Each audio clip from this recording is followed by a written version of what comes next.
വീണ്ടും വരുന്നവനായ യേശുക്രിസ്തുവിന്റെ നാമത്തിൽ എല്ലാവർക്കും സ്നേഹവന്ദനം. സകല മനുഷ്യരുടെയും പാവങ്ങൾക്കായി ക്രൂശിൽ മരിച്ച് അടക്കപ്പെട്ട് ഉയർത്തെഴുന്നേറ്റ യേശുക്രിസ്തുവിൽ നമുക്കെല്ലാവർക്കും വിശ്വാസവും ആ വിശ്വാസത്തിൽ അതിന് പൂർത്തി വരുത്തുന്നവനുമായ ക്രിസ്തുവിന്റെ പിന്നാലെ സഞ്ചരിക്കുവാൻ ദൈവം നമ്മളെ ദൈവമക്കളായി സ്വീകരിച്ചതിനായി നമുക്ക് ദൈവത്തെ മഹത്വപ്പെടുത്താം.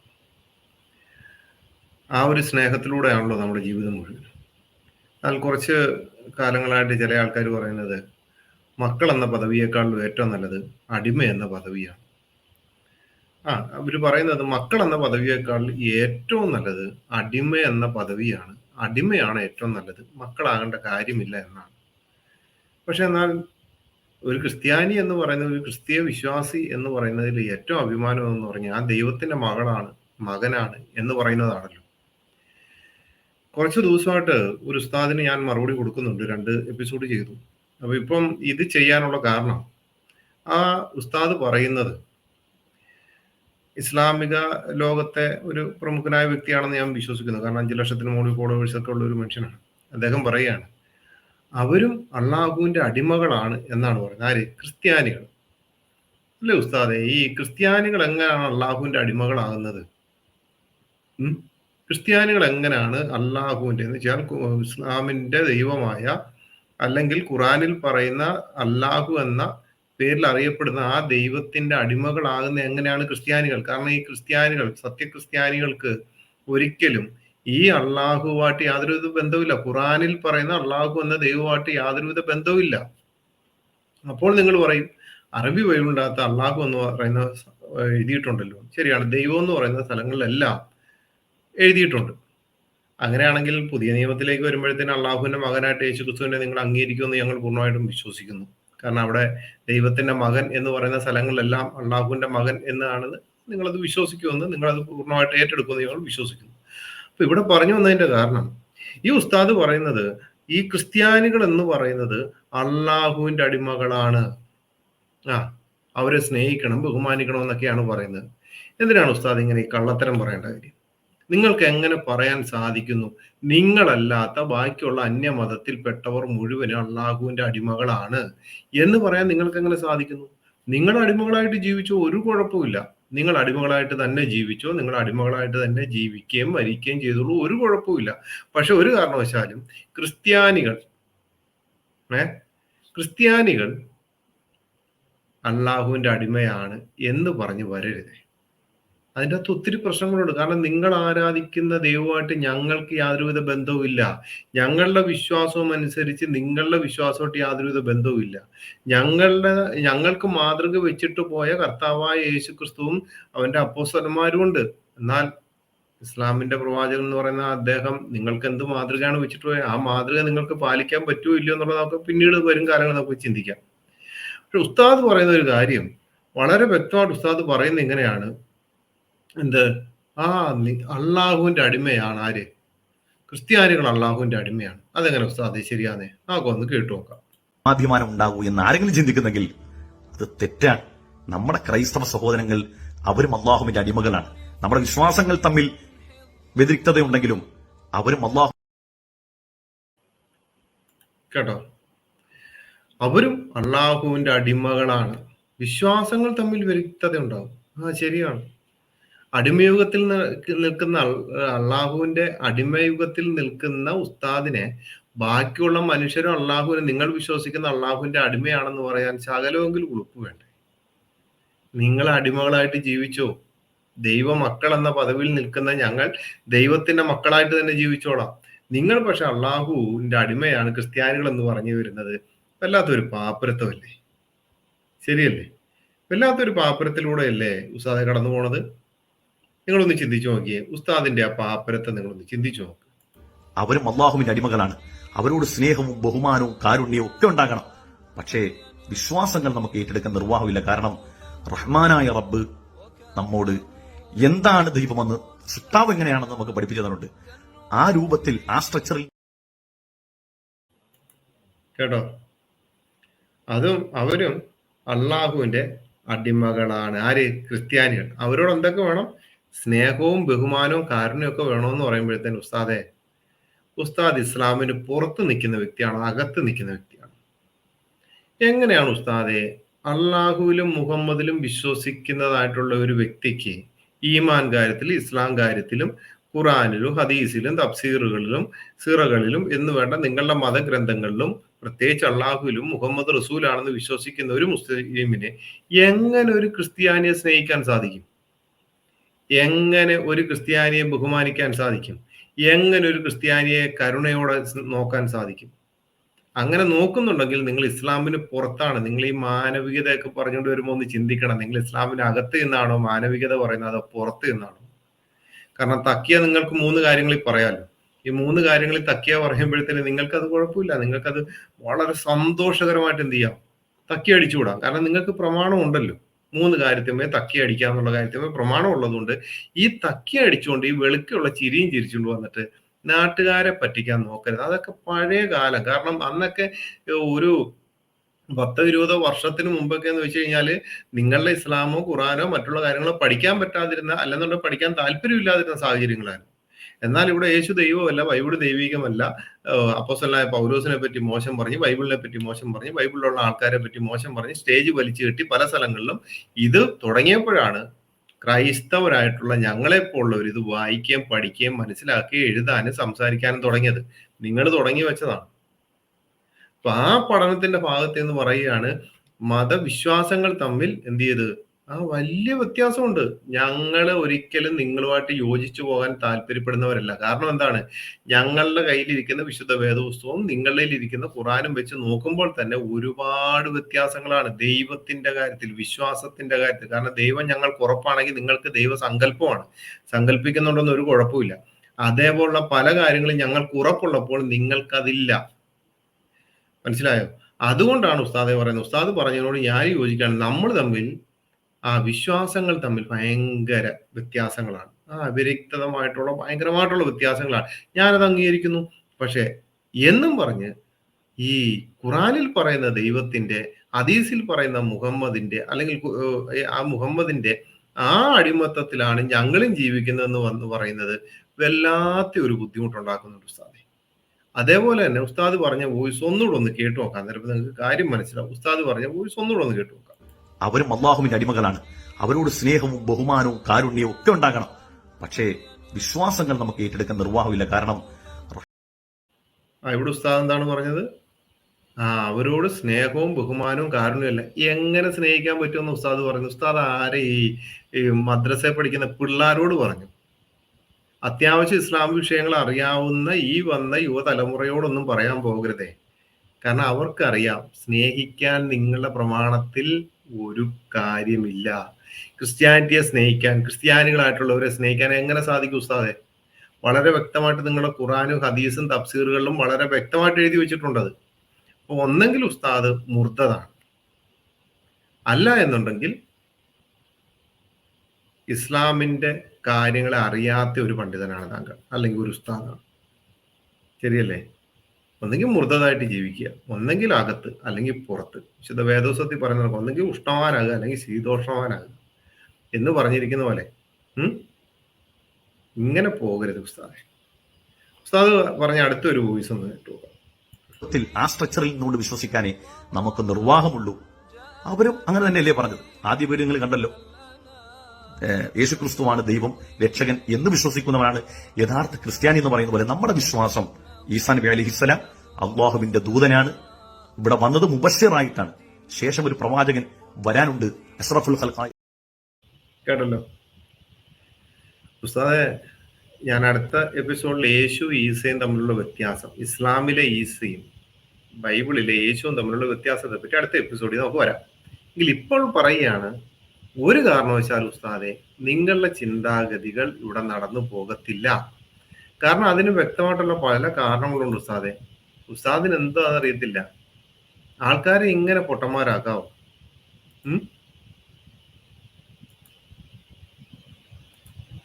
നമുക്കൊന്ന് പരിശോധിച്ച് നോക്കാം.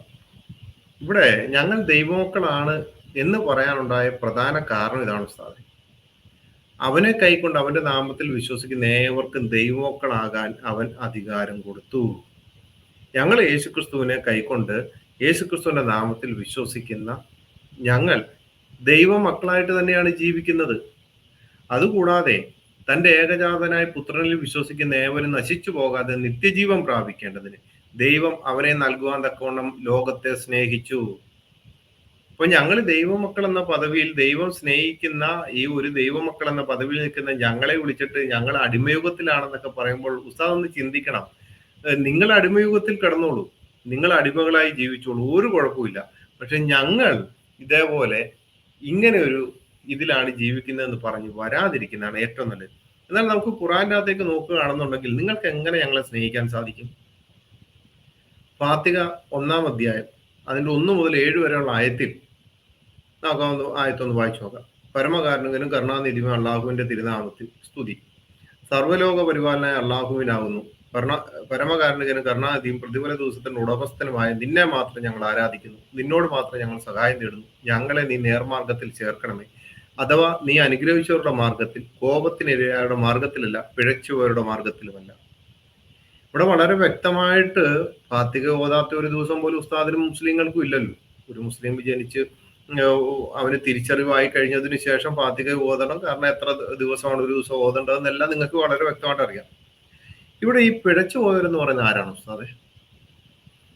ഉസ്താദ് പറയാമോ? പിഴച്ചു പോയവർ ഉസ്താദിന് പറയാൻ ബുദ്ധിമുട്ടാണെന്നുണ്ടെങ്കിൽ തഫ്സീറുകളിൽ എഴുതി വെച്ചിട്ടുണ്ട്. ഇത് ഇമാം റാസിയുടെ തഫ്സീറിൽ എഴുതിയിരിക്കുകയാണ്. അല്ലാഹുവിന്റെ കോപത്തിന് പാത്രമായ കൂട്ടർ യഹൂദികളാണ് എന്ന കാര്യം ഏറെക്കുറെ സർവാംഗീകൃതമാണ്. ഖുറാൻ തന്നെ അക്കാര്യം വ്യക്തമാക്കിയിട്ടുണ്ട്. അൽ മാഇദ 60-ാമത്തെ ആയത്ത്. പിഴച്ചു പോയവർ എന്നാൽ ക്രിസ്ത്യാനികളും. അല്ലേ ഉസ്താദ്, ഈ അള്ളാഹു പിഴപ്പിച്ച ക്രിസ്ത്യാനികളുമായിട്ട് അവരോട് സ്നേഹവും കരുണയും ബഹുമാനവും ഒക്കെ കൊടുക്കണം എന്ന് പറയുമ്പോഴത്തേനും ഉസ്താദ് മുർദതാണ്. എന്റെ ഒരു സംശയമാണ്. ഇനി കെ വി മുഹമ്മദ് മുസ്ലിയാർ കൂറ്റനാട് എഴുതി, ഈസാ നബിയെ ദൈവവും ദൈവോത്തരണവും ഒക്കെ ആക്കിയും മറ്റും അവർ സ്വയം വഴിതെറ്റി.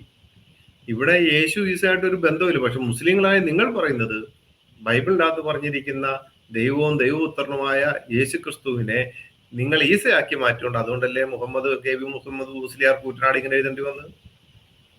അതേപോലെ തന്നെയാണ് വഴിപിഴച്ചവർ ക്രിസ്ത്യാനികളും തന്നെ. ആര്? മുഹമ്മദ് അമാനു മൗലവി എഴുതി വെച്ചിരിക്കുകയാണ്. ഇത്രയും സംഭവം ഇവിടെ നിൽക്കുമ്പോഴത്തേനും ഇതൊന്നും അറിയാൻ വയ്യാത്തതായിട്ടുള്ള ക്രിസ്ത്യൻ നാമധാരികളായിട്ടുള്ള ആൾക്കാർ പറയൂ ഞങ്ങൾ തമ്മിൽ ചേട്ടനനിയം ബന്ധമാണ്, ഇസ്ലാമും ക്രിസ്ത്യാനിറ്റിയും തമ്മിലും ഏകോദര സഹോദരങ്ങളാണ്, ഞങ്ങൾ അവരുടെ മുഖത്ത് നോക്കി ചിരിക്കും, അവർ ഞങ്ങളുടെ മുഖത്ത് നോക്കി ചിരിക്കും, ഞങ്ങൾ വളരെ സന്തോഷത്തോടു കൂടിയാണ്, സ്നേഹത്തോടു കൂടിയാണെന്നൊക്കെ പറയുമ്പോൾ എന്നെ കേൾക്കുന്ന ക്രിസ്ത്യാനികളായിട്ടുള്ളവരുടെ ഇതാണ് ഇസ്ലാമിന്റെ കാഴ്ചപ്പാടിൽ ക്രിസ്ത്യാനികളുമായിട്ടുള്ള സ്നേഹബന്ധം എന്താണെന്നുള്ളത്. ഇതല്ല എന്നൊരു അഭിപ്രായം ഉസ്താദിനുണ്ടെങ്കിൽ, എന്നെ കേൾക്കുന്ന ഏതെങ്കിലും മുസ്ലിം ഉണ്ടെങ്കിൽ നിങ്ങൾ തിരുത്തിക്കോളൂ. നിങ്ങളുടെ പണ്ഡിതന്മാർ വെച്ചിരിക്കുന്ന പുസ്തകത്തെ തിരുത്തിക്കൊണ്ട് നിങ്ങൾ സംസാരിച്ചോളൂ. നമുക്ക് കാണാം. സൂറ 5-51. സത്യവിശ്വാസികൾ യഹൂദരെയും ക്രൈസ്തവരെയും നിങ്ങൾ ഉറ്റമിത്രങ്ങളായി സ്വീകരിക്കരുത്. അവരാകട്ടെ അന്യോന്യം ഉറ്റമിത്രങ്ങളാണ്. നിങ്ങളിൽ നിന്ന് ആരെങ്കിലും അവരെ ഉറ്റമിത്രങ്ങളായി സ്വീകരിക്കുന്ന പക്ഷെ അവനും അവരിൽ പെട്ടവൻ തന്നെയാണ്. അക്രമികളായ ആളുകളെ അള്ളാഹു നേർവഴിയിലാക്കുകയില്ല, തീർച്ച. 5-51 വളരെ വ്യക്തമായിട്ട് യഹൂദരെയും ക്രൈസ്തവരെയും നിങ്ങൾ ഉറ്റമിത്രങ്ങളായി സ്വീകരിക്കരുതെന്ന് വളരെ വ്യക്തമായിട്ട് നിങ്ങളുടെ ഖുറാന്റെ അകത്ത് എഴുതി വെച്ചിരിക്കെ പറയുകയാണ് അവരെ സ്നേഹിക്കണമെന്ന്, അവരെ ബഹുമാനിക്കണമെന്ന്, അവരോട് കരുണ കാണിക്കണമെന്ന്. എന്ത് കള്ളത്തരമാണ് ഉസ്താദി പറയുന്നത്? മുർത്തതായിട്ടുള്ള ഒരു വ്യക്തിക്ക് ഇതൊക്കെ പറയാൻ സാധിക്കും, ശരിയല്ലേ? മുർത്തതായ വ്യക്തിക്ക് ഇതൊക്കെ പറയാൻ സാധിക്കും. കാരണം വളരെ വ്യക്തമായിട്ട് പറയാണ് ഉറ്റമിത്രങ്ങളായി സ്വീകരിക്കരുത്. ഈ വിശ്വാസ പ്രമാണം ഉള്ളിലിരിക്കുന്ന മുസ്ലിങ്ങളായിട്ടുള്ള പിള്ളേരാണ് ക്രിസ്ത്യൻ പെൺകുട്ടികളെയും അല്ലെന്നുണ്ടെങ്കിൽ ഹിന്ദു പെൺകുട്ടികളെയും പ്രേമിച്ച് വലയിൽ വീഴ്ത്താൻ വേണ്ടി നടക്കുന്നത്. അവർക്കൊക്കെ ഈ പ്രമാണം അറിയാം. നിങ്ങളെയൊക്കെ വഴിതെറ്റിക്കുന്നതാണ്, വേറെ ഒന്നുമല്ല. അതിനെപ്പറ്റി പിന്നീട് ഞാൻ പറയാം.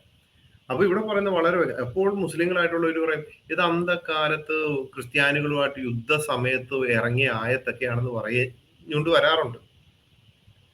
ഞാനപ്പോ ചോദിക്കണം, 1 മുതൽ 114 അധ്യായമുള്ള ഖുറാന്റെ അകത്ത് പറഞ്ഞിരിക്കുന്ന ആയത്തുകൾ മുഴുവനും ഒരു മുസ്ലിം ഭൂമിയിൽ ജീവിച്ചിരിക്കുമ്പോൾ അത് അനുസരിക്കുകയും അനുകരിക്കുകയും വേണ്ടതാണോ അല്ലയോ? അതിനുള്ള ഒരു മറുപടി തരണേ. 1 മുതൽ 114 അധ്യായമുള്ള ഖുറാന്റെ അകത്ത് ഫാത്തിഹ അല്ലല്ലോ ഒന്നാമത് ഇറങ്ങിയത്, ഓർഡർ വേറെയാണല്ലോ, എങ്കിലും ചോദിക്കുകയാണ്. അങ്ങനെയെങ്കിൽ ആ ഇറങ്ങിയിരിക്കുന്ന പുസ്തകത്തിന്റെ അടിസ്ഥാനത്തിൽ, ആ ഇറങ്ങിയിരിക്കുന്ന ആയത്തുകളുടെ അടിസ്ഥാനത്തിൽ ഒരു മുസ്ലിം ജീവിച്ചിരിക്കുന്നിടത്തോളം കാലം ഇത് പാലിക്കേണ്ട കാര്യമുണ്ടല്ലോ, ശരിയല്ലേ? ഇനി 5-51 പണ്ഡിതന്മാര് പറഞ്ഞിരിക്കുന്നത് എന്താണ്? ഇത് ഇമാം റാസിയുടെ തഫ്സീർ 5-51 കൊടുത്തിരിക്കുക. അബൂ മുസ്ലിയിൽ നിന്ന് ഉദ്ധരിക്കപ്പെട്ടു, ഖലീഫ ഉമറിനോട് ഞാൻ ചോദിച്ചു, എനിക്കൊരു ക്രിസ്തീയ ഗുമസ്തൻ ഉണ്ടല്ലോ, ഉമർ നിനക്ക് എന്ത് പറ്റി? ഏകദൈവ വിശ്വാസിയായ ഒരാളെ വെച്ചുകൂടെ? ജൂതന്മാരെയും ക്രിസ്ത്യാനികളെയും നിങ്ങൾ ഉറ്റവരായി സ്വീകരിക്കുന്നതാണല്ലോ അള്ളാഹു പറയുന്നത്. ഞാൻ പറഞ്ഞു, അയാൾക്ക് അയാളുടെ മതം, എനിക്ക് അയാളുടെ ഗുമസ്ത ജോലി. ഉമർ പ്രഖ്യാപിച്ചു. പ്രഖ്യാപനമാണ് കേട്ടോ, അല്ലാതെ വെറുതെ കഥ പറഞ്ഞതല്ല. അല്ലാഹു അവരെ നിന്ദിച്ചുവെങ്കിൽ ഞാൻ അവരെ ആദരിക്കുകയില്ല. അല്ലാഹു അപമാനം നൽകിയവർക്ക് ഞാൻ അന്തസ്സ് കൽപ്പിക്കുകയില്ല. അല്ലാഹു അകറ്റി നിർത്തിയവരെ ഞാൻ അടുപ്പിക്കുകയുമില്ല. ഞാൻ ബസ്രയുടെ കാര്യത്തിൽ ശരിയാകണമെങ്കിൽ അയാൾ കൂടിയേ തീരൂ. അദ്ദേഹം പറയാണ്, ആ ക്രിസ്ത്യാനി മരിച്ചെന്ന് കരുതുക, പിന്നെ എന്ത് ചെയ്യും? അയാൾ മരിച്ചതിന് ശേഷം അയാൾ എന്ത് ചെയ്യുമോ അതിപ്പോൾ തന്നെ ചെയ്യുക. അങ്ങനെ അയാളുടെ ആവശ്യമില്ല. ഉസ്താദെ, നിങ്ങൾ ഈ കാരുണ്യവും സ്നേഹിക്കണമെന്നൊക്കെ പറയുമ്പോഴത്തേന് 5:51 വെച്ചുകൊണ്ട് ദേ ഇവിടെ വളരെ വ്യക്തമായിട്ട് പറയുന്നത് എന്താണ്? അല്ലാഹു അവരെ നിന്ദിച്ചുവെങ്കിൽ ഞാൻ അവരെ ആദരിക്കുകയില്ല. ഇനി അഥവാ ആദരിക്കുന്നുണ്ടെങ്കിൽ ഉസ്താദ് ഈ ഉമറിനെ ഒന്ന് തള്ളി പറയണേ. അല്ലാഹു അപമാനം നൽകിയവർക്ക് ഞാൻ അന്തസ്സ് കൽപ്പിക്കുകയില്ല. അല്ലാഹു ക്രിസ്ത്യാനികൾക്ക് അപമാനം കൊടുത്തിട്ടുണ്ടെങ്കിൽ ഉസ്താദ് അവരെ സ്നേഹിക്കണം, കരുണ കാണിക്കണം എന്നൊക്കെ പറയുമ്പോഴത്തേന് ഈ അല്ലാഹുവിനെ ഒന്ന് തള്ളി പറയണേ. അല്ലാഹു അകറ്റി നിർത്തിയവരെ ഞാൻ അടുപ്പിക്കുകയില്ല. അല്ലാഹു ക്രിസ്ത്യാനികളെ മുസ്ലിമിൽ നിന്ന് അകറ്റി നിർത്തിയിരിക്കുകയാണ് ഉസ്താദെ. പിന്നെ എങ്ങനെ നിങ്ങൾക്ക് സ്നേഹിക്കാൻ പറ്റും? നിങ്ങൾക്ക് അടുത്ത് ചേർത്ത് നിർത്താൻ പറ്റും?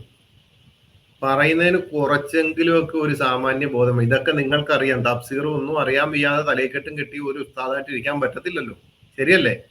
അപ്പൊ അങ്ങനെ ഇരിക്കുക എന്തിനാണ് ഉസ്താദ് ഈ കള്ളത്തരം പറയുന്നത്? 9:20 വേദം നൽകപ്പെട്ടവരുടെ കൂട്ടത്തിൽ അള്ളാഹുവിന്റെ അന്ത്യദിനത്തിൽ വിശ്വസിക്കാതിരിക്കുക, അള്ളാഹു അവന്റെ ദൂതനെ നിഷിദ്ധമാക്കിയത് നിഷിദ്ധമായി ഗണിക്കാതിരിക്കുകയും സത്യമതത്തെ മതമായി സ്വീകരിക്കാതിരിക്കുകയും ചെയ്യുന്നവരോട് നിങ്ങൾ യുദ്ധം ചെയ്തുകൊള്ളുക, അവർ കീഴടങ്ങിക്കൊണ്ട് കയ്യോടെ കപ്പം കൊടുക്കുന്നത് വരെ. 9:29 വേദം നൽകപ്പെട്ടവരാരാ? നിങ്ങളെ പണ്ഡിതന്മാർ പറയുന്നത് ക്രിസ്ത്യാനികളാണെന്നാണല്ലോ പറയുന്നത്. അപ്പൊ ആ കൂട്ടത്തിൽ അള്ളാഹുവിലും അന്ത്യദിനത്തിലും വിശ്വസിക്കാതിരിക്കുക. ഞങ്ങൾ വിശ്വസിക്കുന്നില്ല അള്ളാഹുവിലും അന്ത്യദിനത്തിലും, ഞങ്ങൾ വിശ്വസിക്കുന്നില്ല ഖുറാനിൽ പറയുന്ന അള്ളാഹുവിലും ആ അള്ളാഹുവിന്റെ അന്ത്യദിനത്തിലും ക്രിസ്ത്യാനികളായ സത്യക്രിസ്ത്യാനികളായ ഞങ്ങൾ വിശ്വസിക്കുന്നില്ല.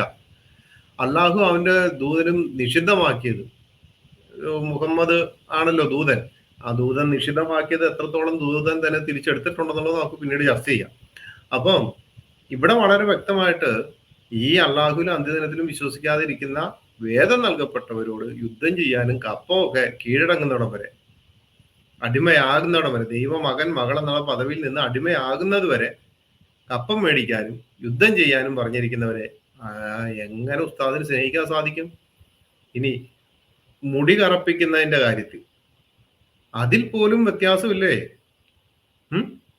ഇവിടെ സൂറ 98 തീർച്ചയായും വേദക്കാരിലും ബഹുദൈവ വിശ്വാസികളിലും പെട്ട സത്യനിഷേധികൾ നരകാഗ്നിയിലാകുന്നു, അവരതിൽ നിത്യവാസികളായിരിക്കും, അക്കൂട്ടർ തന്നെയാവുന്നു സൃഷ്ടികളിൽ മോശപ്പെട്ടവർ.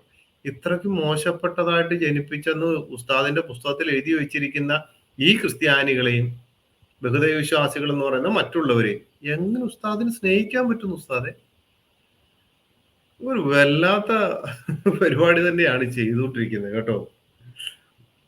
ഇനി മുടിക്ക് ചായം കൊടുക്കുന്ന കാര്യത്തിൽ പോലും വിപരീതമായിരിക്കണം. അബൂ ഹുറൈറ പറയുന്നു, തിരുമേനി പറയില്ലേ, ജൂതന്മാരും ക്രിസ്ത്യാനികളും താടിക്കും മുടിക്കും ബ്രാക്കറ്റാണ് ചായം കൊടുക്കാറില്ല, അതുകൊണ്ട് അവരുടെ ആ പ്രവർത്തനത്തിന് വിപരീതമായി നിങ്ങൾ പ്രവർത്തിച്ചു കൊള്ളുക.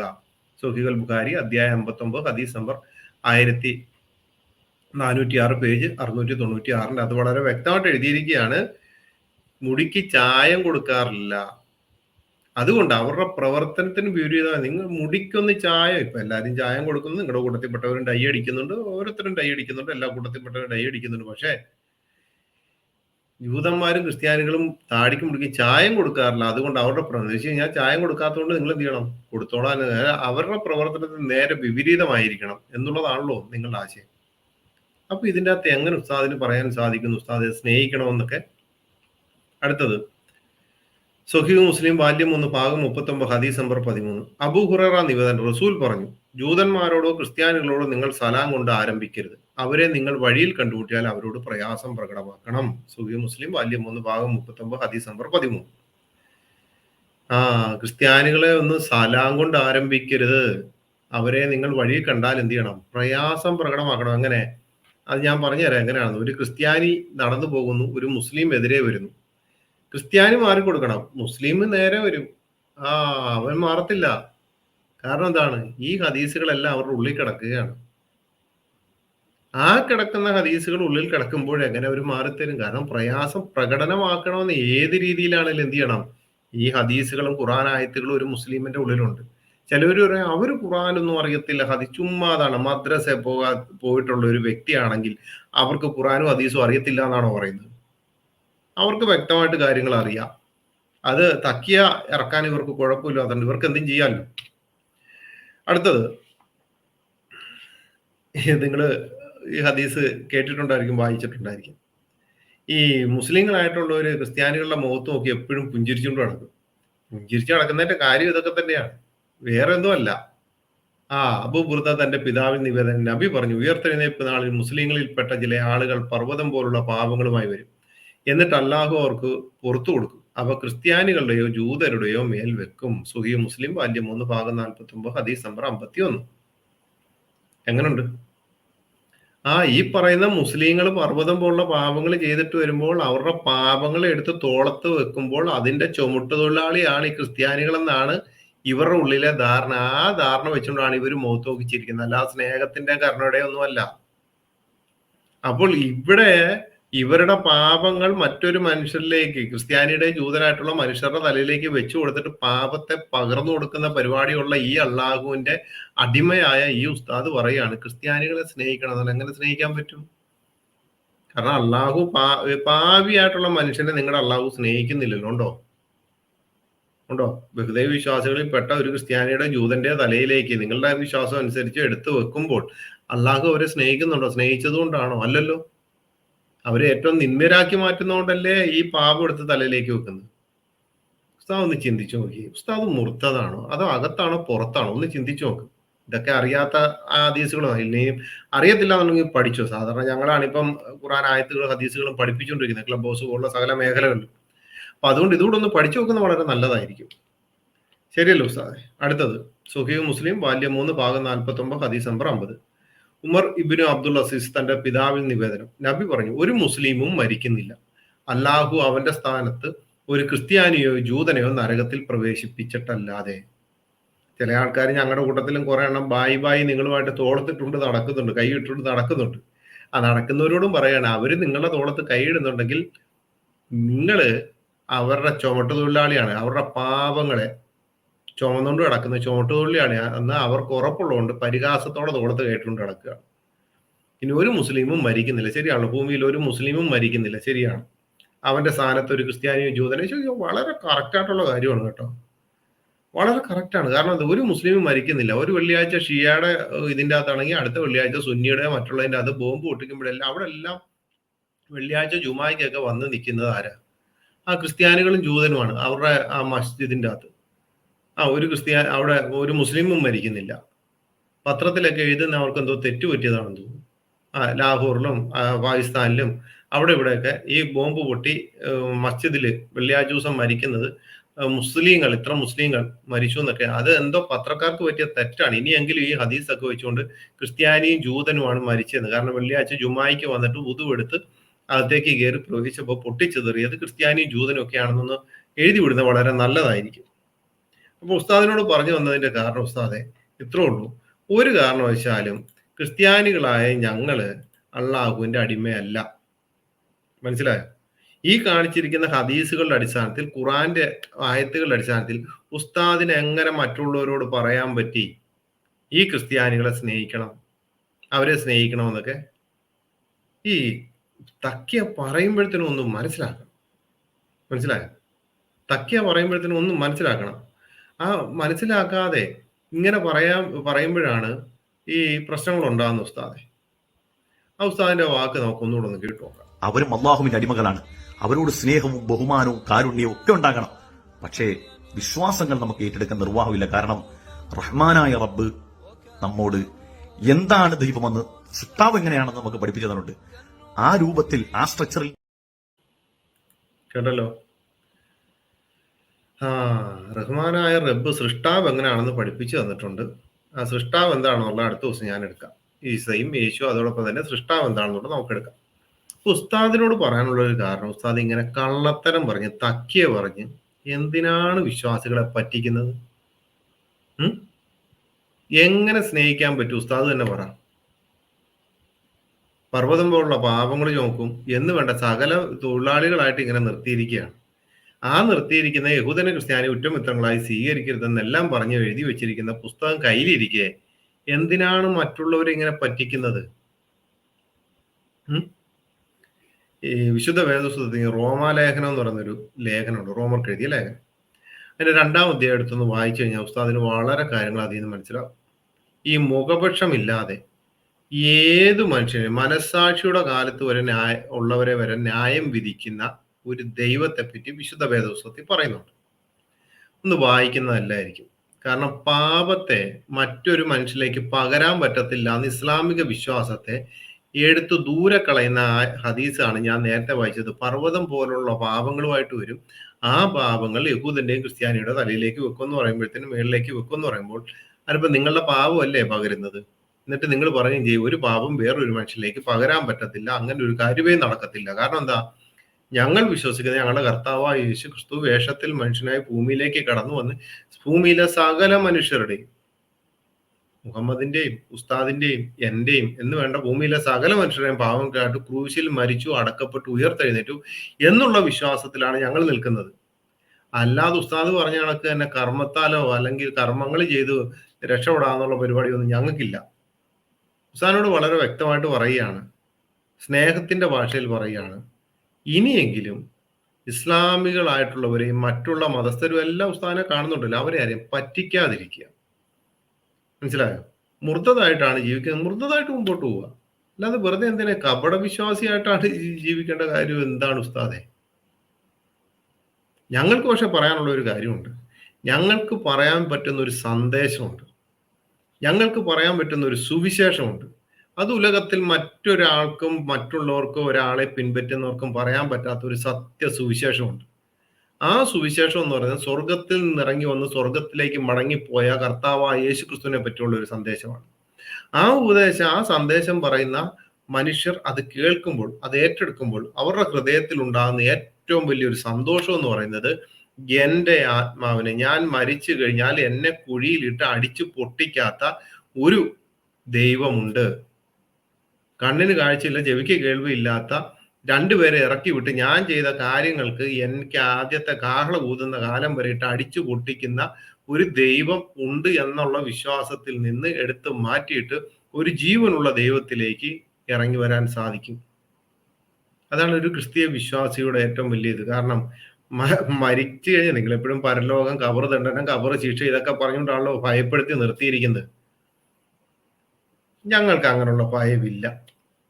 മരിച്ചു കഴിഞ്ഞാൽ അവൻ ക്രിസ്തുവിലേക്ക് എത്തുന്നു, വളരെ സന്തോഷമായിട്ട്, അടിയില്ല പിടിയില്ല. കാരണം 1-ാം കാഹള ഊതുന്ന കാലം വരെ. കാരണം എന്താണ്? മയ്യത്തിനെ ഓർത്തുകൊണ്ട് വീട്ടിലുള്ളവര് കരഞ്ഞു കഴിഞ്ഞാൽ, വിലപിച്ചു കഴിഞ്ഞാൽ മയ്യത്തിനെ കബറിലിട്ട് അടിക്കുന്ന ഹദീസ് ഉണ്ടല്ലോ. ഇനി സംശയം ഉണ്ടെങ്കിൽ പറഞ്ഞാൽ മതി, ഞാൻ പറഞ്ഞുതരാം കേട്ടോ, പഠിപ്പിച്ചുതരാം. അപ്പൊ ഉസ്താദ് കയ്യിലിരിക്കുന്ന വിശ്വാസ പ്രമാണങ്ങളെ മാറ്റി വെച്ചിട്ട് ഇത്രത്തോളം തക്കിയടിക്കാൻ എങ്ങനെ ഉസ്താദിന് സാധിക്കുന്നു? ഞങ്ങൾക്കൊരു സത്യസന്ധമായ ഒരു ഉപദേശമുണ്ട്, ജീവനുള്ള ദൈവമായ ക്രിസ്തുവിനെ പറ്റി പറയാനുള്ള ഒരു സന്ദേശമുണ്ട്. ആ സന്ദേശം എന്ന് പറയുന്നത് സത്യ സുവിശേഷമാണ്. എന്താണ് സുവിശേഷം? ആ സുവിശേഷം എന്ന് പറയുന്നത് സകല മനുഷ്യരും പാവം കേട്ട് ക്രൂശിൽ മരിച്ചു, അടക്കപ്പെട്ടു, ഉയർത്തെഴുന്നേറ്റ ആ ക്രിസ്തുവിനെ പറ്റി പറയുന്നത് സകല മനുഷ്യരോടും ഞങ്ങൾക്ക് നട്ടെല്ല് നിവർത്തി, തലയുയർത്തി, നെഞ്ചു വിരിച്ച് എന്ന് പറയാൻ പറ്റുന്ന സുവിശേഷം ഞങ്ങളുടെ കർത്താവായ യേശു ക്രിസ്തുവിനെ പറ്റിയാണ്. ആ സുവിശേഷം കേൾക്കുന്നവരുടെ ജീവിതത്തിൽ വലിയ മാറ്റം ഉണ്ടാവും. ഉസ്താദിനും പറ്റും, എന്നെ കേൾക്കുന്ന എല്ലാവർക്കും പറ്റും. ആരെങ്കിലും കർത്താവായ യേശു ക്രിസ്തുവിനെ രക്ഷകൻ നാഥനുമായി സ്വീകരിച്ചിട്ടില്ലെങ്കിൽ ഒരു കാര്യം ഉറപ്പാണ്, ആകാശത്തിന് കീഴിൽ ഭൂമിക്ക് മുകളിൽ രക്ഷിക്കപ്പെടുവാൻ ഏകനാമം അത് കർത്താവായ യേശു ക്രിസ്തു എന്ന ആ നിസ്തുല്യ സ്നേഹനിധിയായ ദൈവത്തിന്റെ നാമമാണ്. ആ സ്നേഹത്തിലേക്ക് കടന്നു വരാൻ ഞാൻ നിങ്ങളെല്ലാവരും ആഹ്വാനം ചെയ്യും.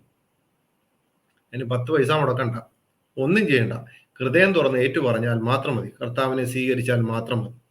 ആ സ്വീകരിക്കാൻ താല്പര്യമുള്ളവർക്ക് ദൈവത്തെ വേണ്ടോളം അനുഭവിക്കാനും ആസ്വദിക്കാനും സാധിക്കും.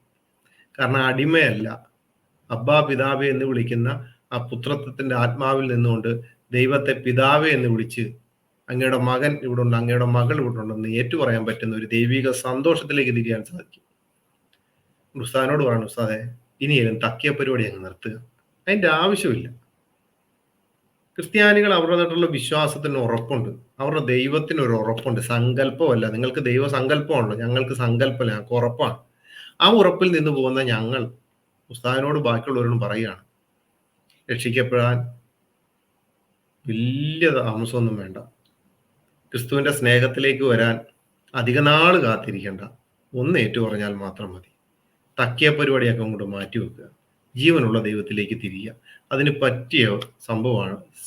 കാരണം ഏത് നിമിഷമാണ് നമ്മൾ ഈ ഭൂമിയിൽ നിന്ന് മാറ്റപ്പെടുന്ന അറിയത്തില്ല. അതിനു മുമ്പ് ജീവനുള്ള ദൈവത്തോട് ഏറ്റു പറഞ്ഞുകൊണ്ട് കർത്താവിനെ രക്ഷകനും നാഥനുമായി സ്വീകരിക്കുക എന്നുള്ള ഒരു സന്ദേശം ഞാൻ ഉസ്താദിന് തരികയാണ്. എന്നെ കേൾക്കുന്ന എല്ലാവർക്കും തരികയാണ്.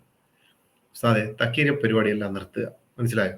പിന്നെ പറയാനുള്ളത്, ക്രിസ്ത്യാനിറ്റിയുടെ ജീവിതയാത്രയിൽ അവർക്ക് പല പോരായ്മകളും ജീവിതത്തിൽ ഉണ്ടാകുകയും എല്ലാം ചെയ്തു കഴിഞ്ഞാലും അതിനെ പരിഹരിക്കാൻ അവർക്ക് മറ്റുള്ള സ്ഥലങ്ങളിലേക്ക് ഒന്നും പോകണ്ട, അടിമയാകേണ്ട കാര്യമില്ല.